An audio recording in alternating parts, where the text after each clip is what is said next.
Hi, my name's Sheila and I would like to introduce you to this year's car camp setup. It's taken a while to get it done this year because I've been super busy with other stuff, but finally I'm there. So, without further ado, here she is.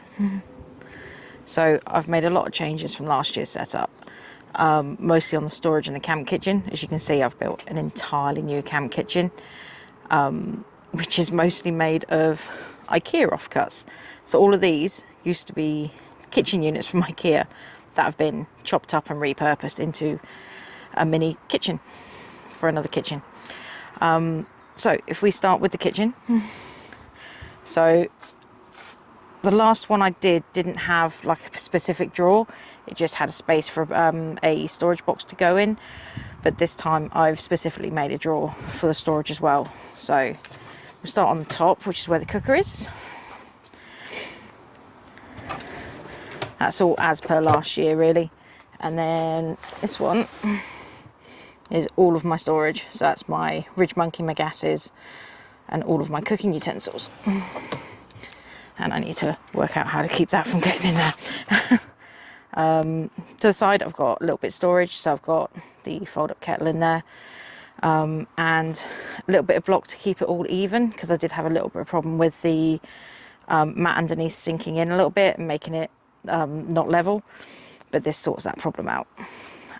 Underneath the kitchen I have this really neat fold-up table, which I got from Decathlon. So it saves having to carry another table, because that one is super small and can fit underneath the cooker, which is space that's not being used for anything otherwise. So if we move further onto the back of the car, the best hot water bottle cover ever known to man had to be done. So this is the side storage I now have in the camper. This replaces all the boxes that I had last year. I just had plastic boxes that were stacked on top of each other.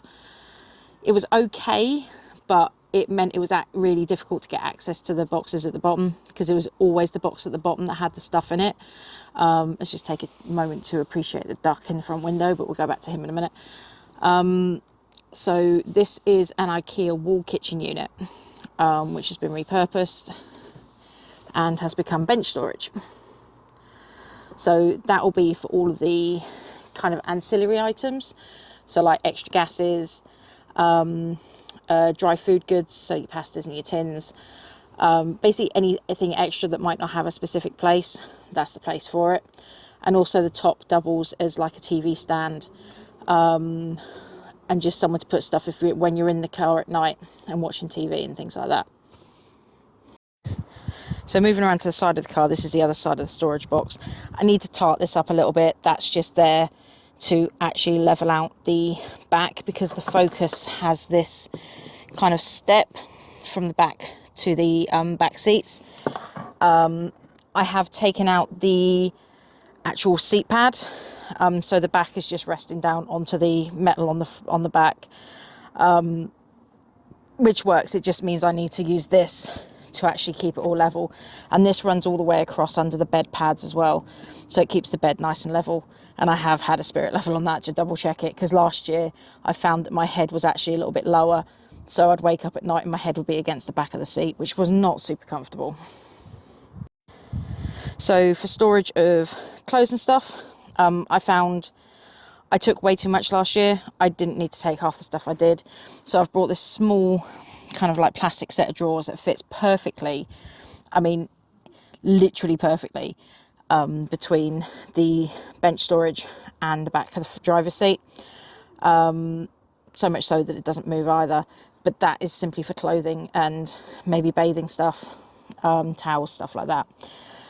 There's also still really good access to the bottom of the footwell, so plan is to use that for things like my wetsuit, towels, anything bulky, walking shoes, anything I don't really want getting the bed muddy essentially, or dirty or wet. That's what that will be used for. So moving on to this side, we can have a little bit more of a look at the bed. So this cover I've put on here is a little bit of a treat for myself. I kind of saw it, loved it.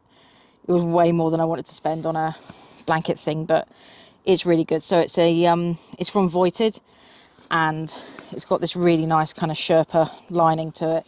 So you can use it as a cover. You can also fold it up with these poppers and turn it into a cushion. It's got caped clips on it, so you can wear it as well. So if you're sat outside and it's a bit chilly, you can actually take this off and use it as like a hood or something. And I really like the colours on this one. That's the girly part of me. I like this one. So if we look under the cover, I have these coverless duvets. So they don't require another duvet cover on them, which I find really helpful because it saves a faff, and these can go straight into the washing machine. So when I was over in Ireland, I was using the Revolution washing machines a lot, which were an absolute lifesaver. And as I know they're another reason why the next time I do the island trip, I don't need to carry as much stuff with me, hence the smaller storage for clothes and stuff. So if we pop this one up a bit, this is the new mattress for this year. So this is a folding Z bed mattress, really, really comfortable. Actually got this off Facebook Marketplace for like 15 quid. It's in really good nick. It's just that one of the straps was a little bit pulled, but it's in really good nick. It comes with this block. Now at the moment, it's up like this. I've tried this out before, and what I now actually do is use this to come down here and fill this hole. It works as a really, really good bolster cushion, just to make sure there's no gap here. Again, here is storage for like coats and stuff that I don't need to access the whole time, but they're there when I need them.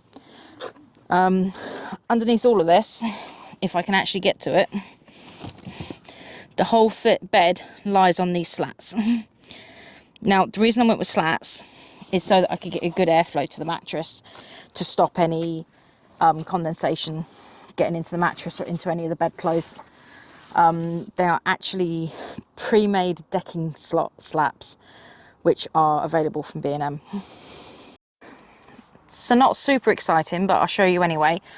I had problems with condensation when sleeping in it last year, even though I had the window open on the side I was sleeping in.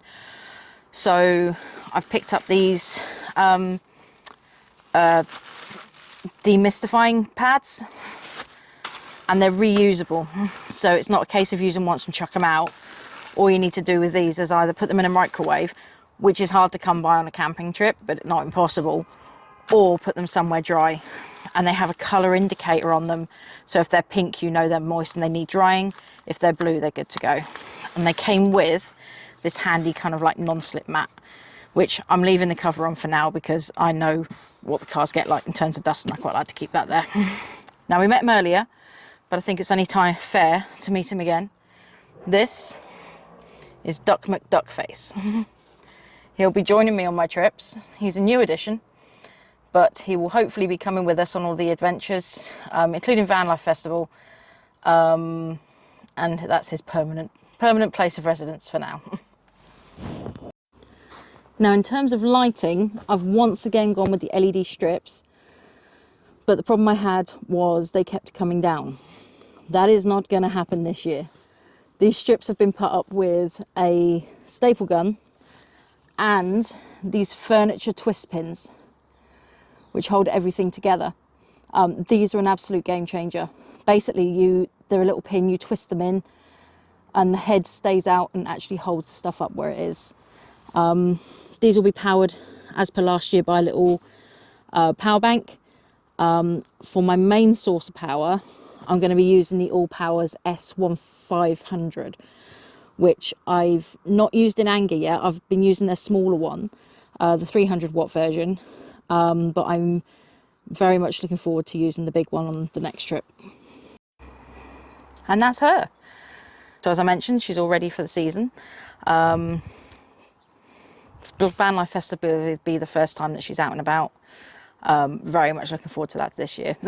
And after that, maybe a couple of kind of weekend trips, and then the big one over to Ireland again in September. So we're aiming for 2 weeks again, travelling the Atlantic way, using nothing but the car camper. Managed it last year, no hotels, managed it all in the car camper, and that's the plan again for this year. If you have any questions at all, or you want to know what other bits I've used or anything like that, just drop some comments in the box below. I've also put a list there of things that I've used to build the car camper for this year. Thing that I've been asked most about are the sticky tiles that I've used on the kitchen and the side. They're in that list as well. So yeah, have a good one and see you out on the road.